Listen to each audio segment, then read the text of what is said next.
Coucou, j'espère que tu vas bien, me revoilà pour une vidéo tutoriel coiffure. Si tu tombes sur cette vidéo un petit peu par hasard, je te remets les choses dans leur contexte. Sur Instagram, j'ai lancé pour l'année 2022 52 défis coiffure, c'est-à-dire un par semaine. Donc là, tu es sur la vidéo tutoriel du défi numéro 7. Je te laisse donc avec ce tuto coiffure et je te dis à la semaine prochaine. Pour que tu puisses réaliser au mieux cette coiffure, il est important de la faire sur cheveux mouillés, c'est-à-dire après shampoing et bien démêlés. Pour commencer cette coiffure, il va te falloir réaliser un rectangle sur le haut du crâne. Il faut le faire assez large, c'est très important pour la suite de la coiffure. Pour réaliser cette étape assez facilement, il va simplement falloir 2 raies de chaque côté, bien parallèles entre elles, à peu près au niveau de la fin des yeux. Une fois que tes 2 raies sont bien tracées, il faut simplement venir les rejoindre entre elles au sommet du crâne.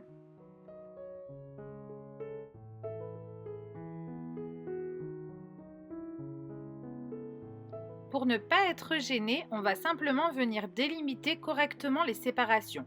Donc la séparation du haut, vous la laissez telle quelle, donc moi je l'enroule pour que vous puissiez voir proprement ce que ça donne, mais on va surtout isoler tout le reste des cheveux, c'est ça le plus important. On va venir faire une queue de cheval avec tous les autres cheveux.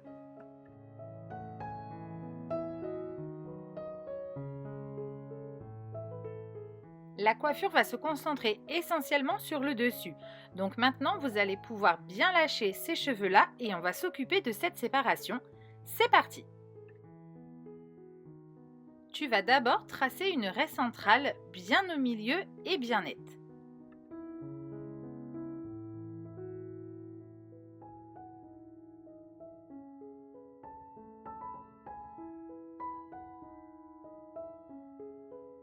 Ensuite, de chaque côté, on va encore faire une raie centrale bien au milieu, bien perpendiculaire. Donc les raies vont former une croix et nous, on aura 4 séparations bien égales entre elles.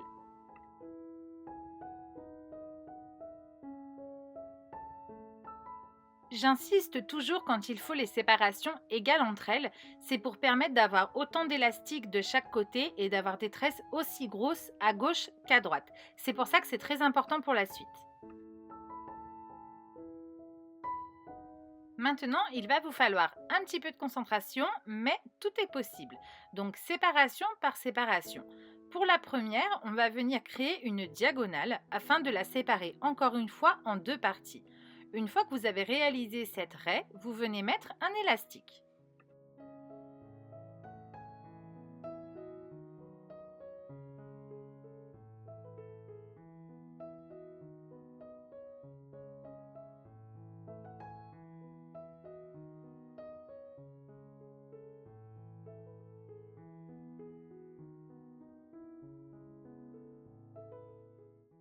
Ensuite, avec le deuxième morceau de cette séparation, on va venir créer une seconde couette en mélangeant la première.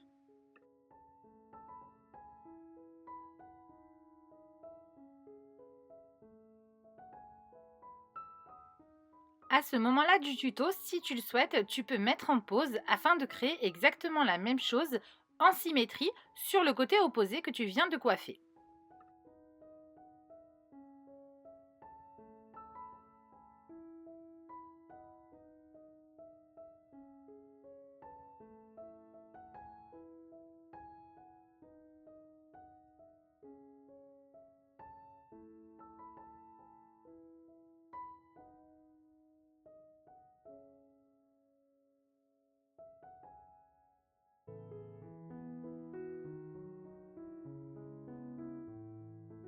Maintenant, nous allons nous occuper des séparations arrière.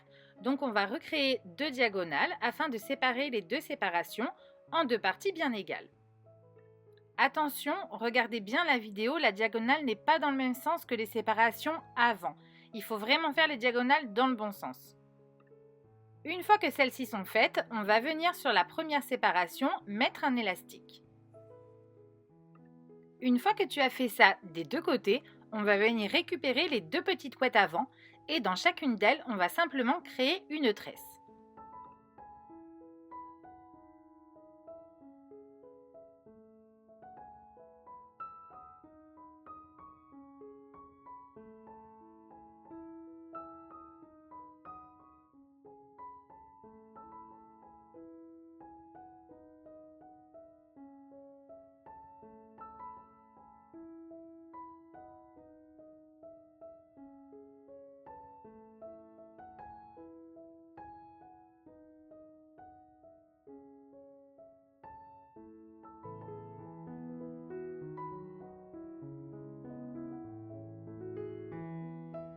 La tresse que tu vas créer à gauche, on va venir l'accrocher à la couette de droite.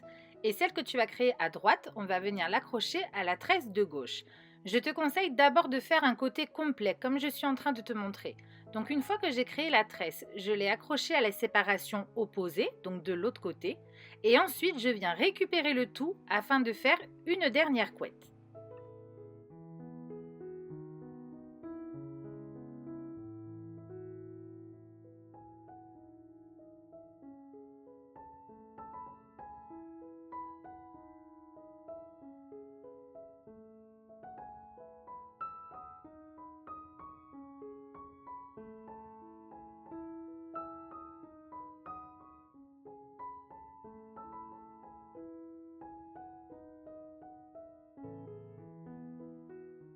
Si tu as tenu bon jusqu'ici, bravo, tu as clairement fait le plus difficile.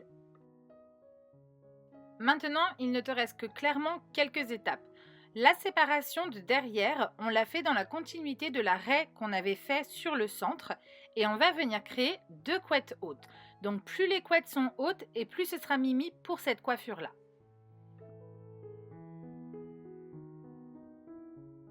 Donc vous voyez, on se retrouve bien avec une coiffure sur le dessus, complètement symétrique et 2 couettes hautes qui regroupent le tout. Maintenant, il ne te reste plus qu'à t'occuper des couettes. Donc soit tu fais comme moi, tu en as un petit peu marre et tu décides de les laisser lâcher. Donc pour cela, je te conseille de les sécher en torsade, ce sera beaucoup plus joli. Sinon, tu peux créer 2 petits chignons de chaque côté ou alors simplement une tresse. J'espère que ce défi numéro 7 t'aura plu et on se retrouve la semaine prochaine. Ciao!